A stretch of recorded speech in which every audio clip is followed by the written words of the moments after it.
Assalamualaikum warahmatullahi wabarakatuh. Kami dari kelompok 4 akan mempresentasikan hasil diskusi kami dengan tema tegangan dan regangan. Pertama-tama perkenalkan, nama saya Muhammad Salman Rijik, NPM 23154.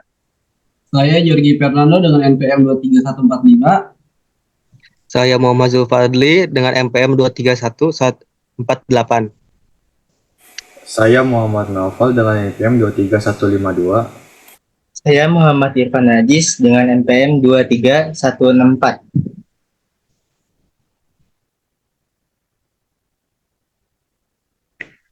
Baik, pertama-tama ada tegangan tarik, tekanan, dan geser. Tegangan tarik, suatu batang prismatik dengan panjang L diberi beban tarikan P digambarkan pada gambar A dan B. Batang prismatik adalah batang yang memiliki penampang yang sama sepanjang batang. Akibat tarikan ini, batang akan bertambah panjang sebesar delta. Selain itu, batang tersebut mendapatkan tegangan sebesar sigma. Tegangan geser, tegangan yang terjadi pada penampang yang sebidang dengan gaya tarik atau tekanan. Tegangan tekanan, tegangan yang dialami suatu bahan akibat gaya tekan yang cenderung menekan atau menghancurkan suatu material. Gaya tekan yang mengurangi panjang pada material. Rumusnya tarik atau tekan. Rumus tegangan tarik atau tegangan tekan di mana sigma sama dengan F per A. Dalam artian sigma adalah tegangan tarik atau tekanan dalam Pascal, F adalah gaya dalam Newton, A adalah luas penampang dalam meter persegi. Lalu ada rumus geser. Rumus tegangan geser di mana ada T sama dengan F per A. T adalah tegangan geser dalam Pascal, F adalah gaya Newton, A adalah luas penampang dalam meter persegi.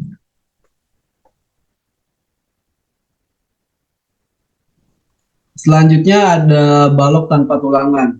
Kita tahu sifat beton yaitu kuat terhadap gaya tekanan, tapi lemah terhadap gaya tarik. Oleh karena itu, beton dapat mengalami retak jika beban yang dipikulnya menimbulkan tegangan tarik yang lebih kuat tariknya. Jika sebuah balok beton tanpa tulangan ditumpu oleh tumpuan sederhana, sendi dan roll, dan di atas balok tersebut bekerja beban terpusat P serta beban merata Q, maka akan timbul momen luar hingga balok akan melengkung ke bawah. Tegangan normal. Menurut Fricks, tegangan dibagi menjadi dua, yaitu tegangan normal dan tegangan geser. Tegangan normal yaitu tegangan yang bekerja dalam arah tegak lurus permukaan. Potong melintang batang dengan notasi sigma. A. Sebuah batang terbentuk silinder akan ditarik sebesar P. B. Batang panjangnya sebesar L. C. Maka setelah diberi gaya sebesar P, batang sepanjang L akan bertambah sepanjang L plus delta. D. Dari hasil tersebut didapat rumus tegangan normal sigma P per A, di mana sigma adalah tegangan normal sebesar MPa, P adalah gaya normal sebesar Newton, dan A adalah luas penampang sebesar milimeter kuadrat.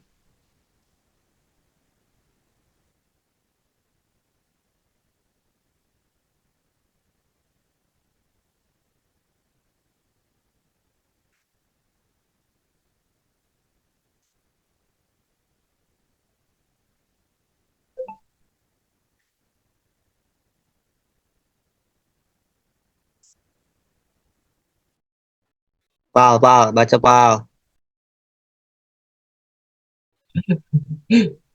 Nanti crop aja, bisa di crop kan?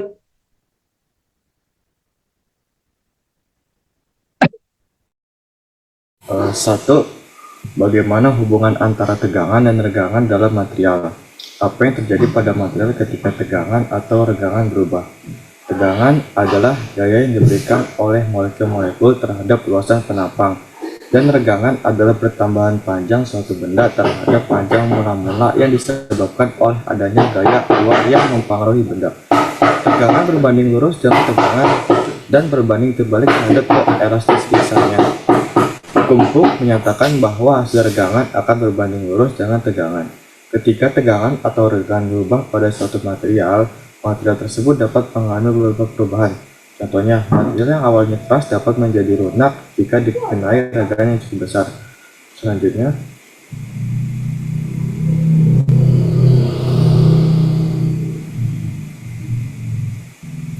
apa perbedaan antara tegangan dan regangan? Bagaimana cara mengukur tegangan dan regangan dalam material? Tegangan sebagai perbandingan antara gaya tarik yang bekerja terhadap luas penampang benda. Sementara regangan adalah perbandingan antara pertambahan panjang dari panjang mula. Jadi, singkatnya, regangan merupakan hasil derajat yang disebabkan oleh tegangan.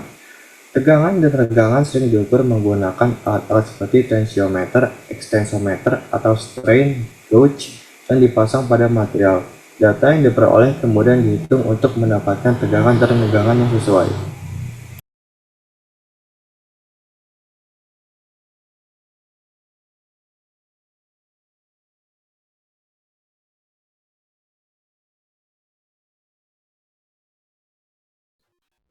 Oke, selanjutnya, bagaimana tegangan dan regangan dapat mempengaruhi sifat material seperti kekuatan, kekakuan, dan deformabilitas. Pertama ada kekuatan. Tegangan dan regangan dapat mempengaruhi kekuatan material dengan cara mengubah struktur material. Tegangan dapat menyebabkan material mengalami perubahan struktur yang dapat meningkatkan atau menurunkan kekuatan material. Terus selanjutnya ada kekakuan. Kekakuan material dapat dipengaruhi oleh tegangan dan regangan. Tegangan dapat menyebabkan material menjadi lebih keras dan kekuatan meningkat. Sementara regangan dapat menyebabkan material menjadi lebih lunak dan kekakuan menurun. Selanjutnya ada deformabilitas. Deformabilitas material dapat dipengaruhi oleh tegangan dan regangan. Tegangan dapat menyebabkan material mengalami deformasi yang dapat meningkatkan deformabilitas material. Sementara tegangan dapat menyebabkan material mengalami deformasi yang dapat menurunkan deformabilitas material. Dalam sintesis, tegangan dan regangan dapat mempengaruhi sifat material seperti kekakuan, kekuatan, dan deformabilitas dengan cara mengubah struktur material dan mempengaruhi perilaku material terhadap beban. Selanjutnya, bagaimana tegangan dan regangan dapat diaplikasikan dalam kehidupan sehari-hari, seperti pada desain struktur bangunan, kendaraan, atau alat-alat lainnya. Yang pertama ada dalam desain struktur bangunan, tegangan dan regangan digunakan untuk menentukan kekuatan dan keamanan struktur. Tegangan dan regangan dihitung untuk menjamin bahwa struktur dapat menahan beban yang diterima. Tegangan dan regangan digunakan dalam perencanaan fondasi, dinding, dan atap bangunan untuk memastikan kestabilan dan keamanan struktur. Selanjutnya ada kendaraan, seperti mobil, truk, dan bus menggunakan tegangan dan regangan dalam desain struktur mereka. Tegangan dan regangan digunakan untuk menentukan kekuatan dan keamanan struktur kendaraan, seperti bodi mobil, roda, dan suspensi. Contohnya tegangan dan regangan digunakan dalam perencanaan bodi mobil untuk memastikan kestabilan dan keamanan dalam perjalanan. Selanjutnya ada alat-alat lain seperti alat berat, seperti ekskavator dan lain juga menggunakan tegangan dan regangan dalam desain struktur mereka. Tegangan dan regangan digunakan untuk menentukan kekuatan dan keamanan struktur alat berat seperti lengan, boh, dan bucket. Contohnya tegangan dan regangan digunakan dalam perencanaan lengan ekskavator untuk memastikan kestabilan dan keamanan penggunaan. Selanjutnya ada bagaimana faktor-faktor seperti suhu, tekanan, atau kecepatan pengujian dapat mempengaruhi tegangan dan regangan dalam material. Kecepatan pengujian dapat mempengaruhi tegangan-regangan dalam material dengan cara berikut. Yang pertama ada suhu. Suhu dapat mempengaruhi tegangan-regangan karena material dapat mengalami perubahan sifat fisik dan kimia dengan perubahan suhu. Material yang memiliki titik lebur rendah dapat mengalami perubahan struktur pada suhu tinggi yang dapat mempengaruhi tegangan-regangan. Material yang memiliki titik lebur tinggi dapat mengalami perubahan struktur pada suhu rendah yang dapat mempengaruhi tegangan-regangan. Selanjutnya ada tekanan. Tekanan dapat mempengaruhi tegangan-regangan karena material dapat mengalami perubahan struktur dan sifat fisik. Dengan aplikasi tekanan, material yang memiliki struktur yang lebih padat dapat menahan tekanan lebih baik dan memiliki tegangan-regangan yang lebih tinggi. Material yang memiliki struktur yang lebih longgar dapat menahan tekanan lebih buruk dan memiliki tegangan yang lebih rendah. Selanjutnya ada kecepatan pengujian. Kecepatan pengujian dapat mempengaruhi tegangan karena material dapat mengalami perubahan sifat fisik dan kimia dengan kecepatan pengujian yang berbeda. Material yang diuji dengan kecepatan yang lebih tinggi dapat mengalami perubahan struktur dan sifat fisik yang lebih signifikan, yang dapat mempengaruhi tegangan-regangan.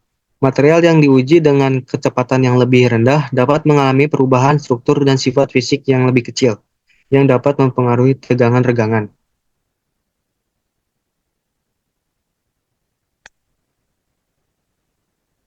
Selanjutnya ada apa peran tegangan dan regangan dalam proses manufaktur material seperti pembuatan logam atau plastik. Dalam proses manufaktur material seperti pembuatan logam dan plastik, tegangan dan regangan memainkan peran penting.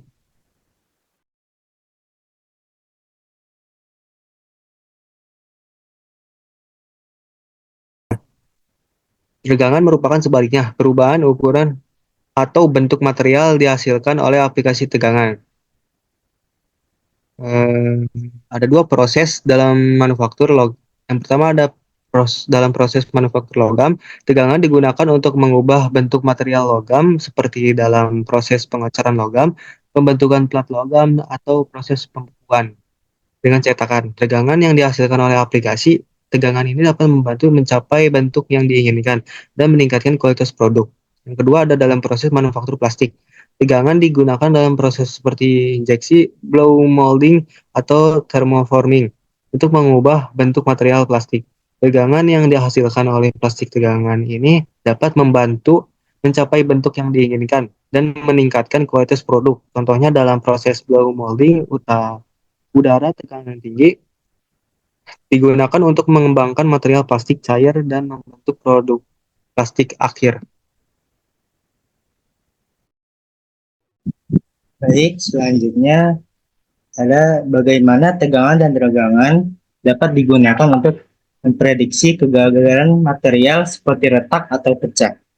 Tegangan dan regangan memainkan peran penting dalam memprediksi kegagalan material seperti retak atau pecah.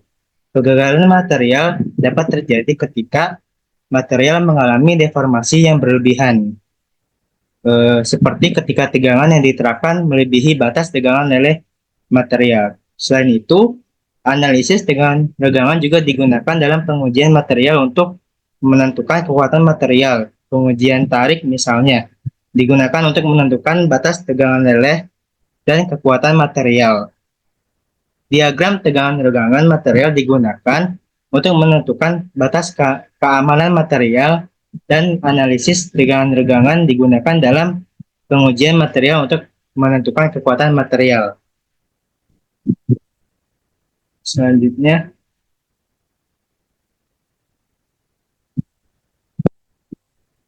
ada bagaimana tegangan dan regangan dapat diaplikasikan dalam teknik perbaikan atau perawatan material seperti pengelasan atau penggantian komponen. Tegangan dan regangan memainkan peran penting dalam teknik perbaikan atau perawatan material, seperti pengelasan atau pergantian komponen. Dalam pengelasan, tegangan digunakan untuk menghasilkan deformasi plastis pada material yang akan dielas, sehingga material tersebut dapat menyerap gaya tekan dan menghasilkan ikatan yang kuat.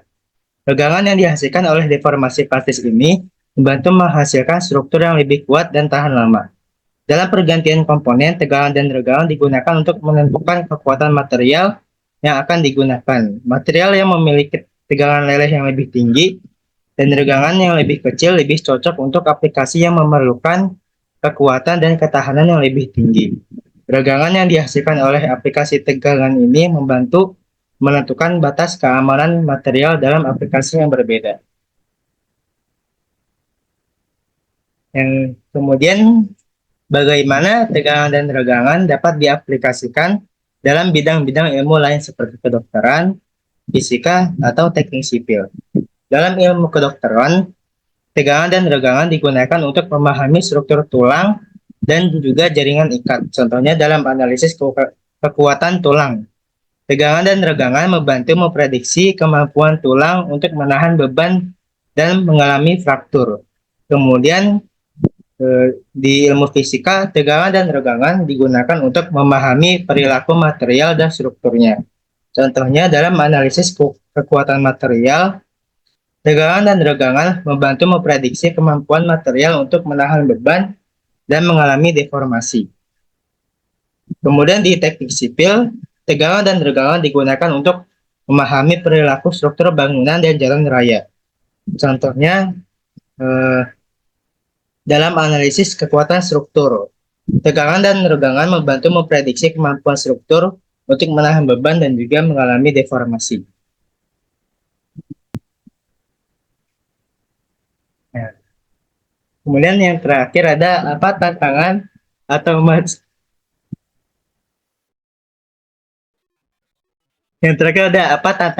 masalah yang masih dihadapi dalam pengukuran, analisis, atau penggunaan konsep tegangan dan regangan dalam praktik teknik dan industri. Dalam pengukuran analisis atau penggunaan konsep tegangan dan regangan dalam praktik teknik dan industri, ada beberapa tantangan atau masalah yang masih dihadapi. Antara lain ada keterbatasan alat ukur, kompleksitas material, dan juga keterbatasan teori. Keterbatasan alat ukur, biasanya alat ukur yang digunakan untuk mengukur tegangan dan regangan material masih memiliki keterbatasan dalam mengukur nilai-nilai yang sangat kecil atau sangat besar. Hal ini dapat mempengaruhi akurasi hasil pengukuran dan analisis yang dilakukan. Kemudian dari kompleksitas material yang digunakan dalam industri memiliki sifat-sifat yang kompleks seperti kekuatan, elastisitas, dan keuletan. Hal ini dapat membuat analisis tegangan dan regangan lebih sulit dan memerlukan pengetahuan yang lebih dalam tentang material tersebut. Yang terakhir ada keterbatasan teori. Teori yang digunakan dalam analisis konsep tegangan dan regangan masih memiliki keterbatasan dan tidak dapat menjelaskan semua fenomena yang terjadi dalam material. Hal ini dapat membuat hasil analisis tidak akurat dan memerlukan penelitian lebih lanjut untuk memperbaiki teori. Mungkin itu saja presentasi hasil diskusi dari kelompok kami. Kurang lebihnya mohon maaf. Wassalamualaikum warahmatullahi wabarakatuh.